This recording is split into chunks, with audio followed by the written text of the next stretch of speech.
ทักทายสบายดีพี่น้องกองปล่อยเบิดสุขุสุพรนี่พบกันอีกแล้วเส้นเก่าเส้นเคยหลังจากที่ว่าเฮามาจากกรุงเทพมหานครเนาะพี่น้องมื้อนี้ก็มาเฮ็ดนาเป็นทุ่งที่3พี่น้องตอนนี้เฮาก็มาดำนาทุ่งที่3พี่น้องนี่แถวบ้านพี่น้องมันก็มีกิจกรรมหลายอย่างพี่น้องที่ว่าเฮาพากันชมให้พี่น้องมาเบิ่งมีการ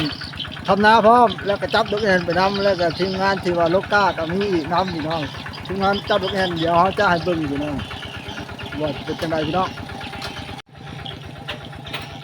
นี่อันนี้คือแม่นคนนักล่าจับดอกเอ็นพี่น้องเพราะเลยนี่เนื้อต่อเพิ่นพี่น้องเอาให้เบิ่งไกลๆพี่น้องเพราะว่าตอนนี้ก็มันยังบ่มาเพราะว่าทั้งทีมงานลูกก้าพวกนี่เอื้อยกับหลานๆพี่น้องนี่ทีมงานจับดอกเอ็นพี่น้องอันนี้คนไถนาเกี่ยมถดำพี่น้องนี่รอถาดำพี่น้องเอากันเลยอัดคลิปมาฝากพี่ฝากน้อง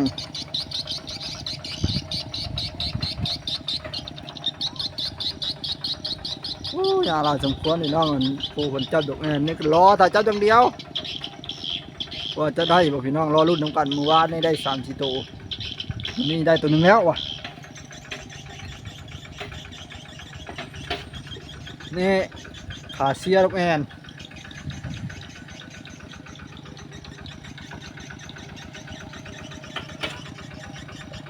ไปจ้อยพี่น้องกับดอกแอนก็เลยจับกล้องมาตอนนั้นบุญเหมือนจับกล้องมาไปจ้อยเลยเห็นเลย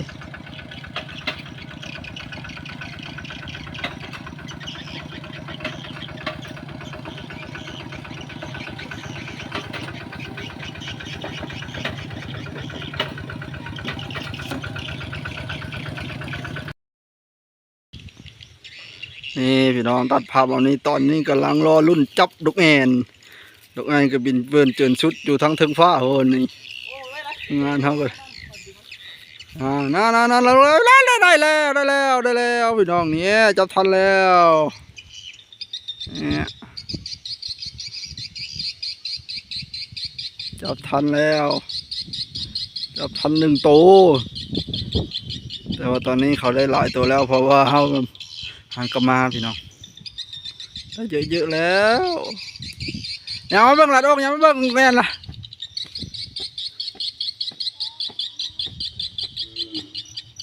อย่าแกล้งมันหลายเบิ่งดูนะนี่โอ้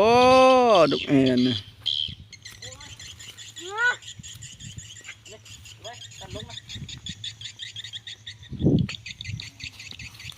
อย่าแกล้งมันหลายมันชัดตันละโอ้ตัวน้อง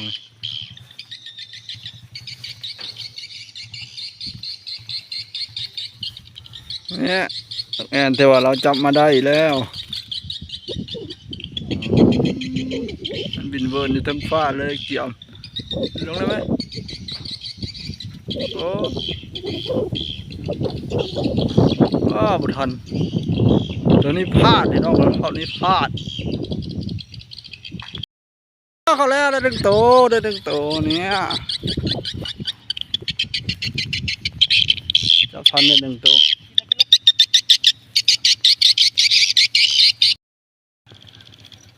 ลอยแห้งดิพี่น้องเลยฮะจับนี่ก็ได้เป็นซาวแล้วเนี่ย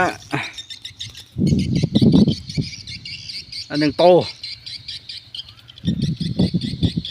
หลังจากดำให้ดำนั้นแล้วเราขึ้นมาจับลูกแอนธุรกิจเบ็ดปฐมประธานหมู่บ้านพี่น้องนี่